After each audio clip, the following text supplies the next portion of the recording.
We're just going to continue with the Halachot. Yesterday we mentioned the Halachah of Birkat Kohanim, and then we mentioned a few days ago to do with Halachot Sefer Torah. So I just wanted to mention two different important Halachot.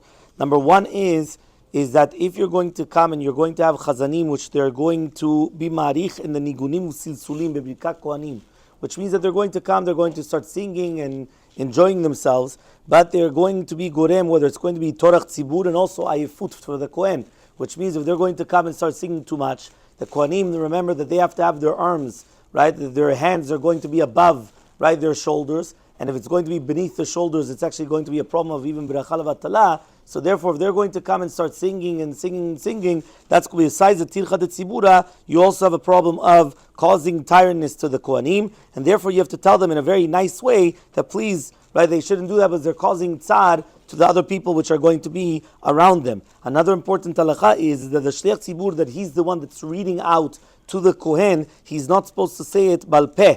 Meaning the entire reason why we have him as the Makri is he's not the Ikar. And that's another reason why when he's going to be singing, he has to understand. Really, we only need the Kohanim.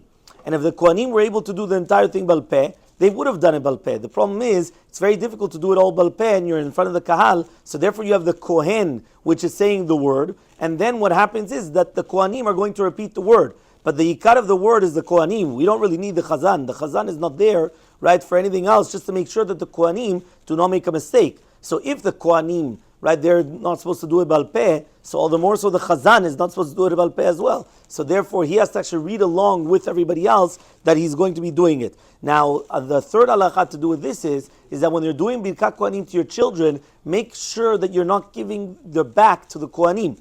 Meaning many times it will happen that you're coming and you're blessing the children, so the children are there, so they're going to come, they're going to turn around, because they're turning to you. But that means they're giving their back to the Kohen. They're not supposed to be giving their back, not to the Kohen or to the Echal. They're supposed to actually go forward. So everyone's supposed to be facing forward in order to be facing for the Kohen. The last halakha to do with Halachot Sefer Torah, which is again accompanying the Sefer Torah, is that many times it happens that we spoke about that we want to come and we want to kiss the Sefer Torah. So you're holding the Sefer Torah, and you're going to be coming and walking with the Sefer Torah. You have to be very, very careful that you do not come and take the Sefer Torah to a person to kiss it. Right? The people have to come to the Sefer Torah in order to kiss it. So if it is that a person wants to come, so they'll come and they'll go all the way over there so that way the person could come. No. The Sefer Torah has to be always in the same place. And the same halakha would apply also to the putting on of the rimonim. If you remember, we always say the same thing. You're not supposed to come and put the Sefer Torah down in order that the child could come and put the rimonim on top. You have to pick the child up in order that he could put the rimonim on top. Because again, it's the kavod of the Sefer Torah that we have to pay attention when we're doing it. And the last one is to do with Marei Kitav. We have to be very, very careful that the one that does Marei Kitav is not going to be an elderly person or person that has problems with their hands, because obviously it's very dangerous that Chas v'Shalom, if they're not going to be able to do the Marei Kitav, the Hagba, in a proper way. So therefore you have to be careful that they know exactly what they're doing in order when we're giving it to them, they know what to do when they're actually going around. And if a person doesn't know, right, don't be embarrassed. They could say, I don't know. And Bezrat Hashem, and the next time they'll be able to learn, or they'll be able to know in the future also as well.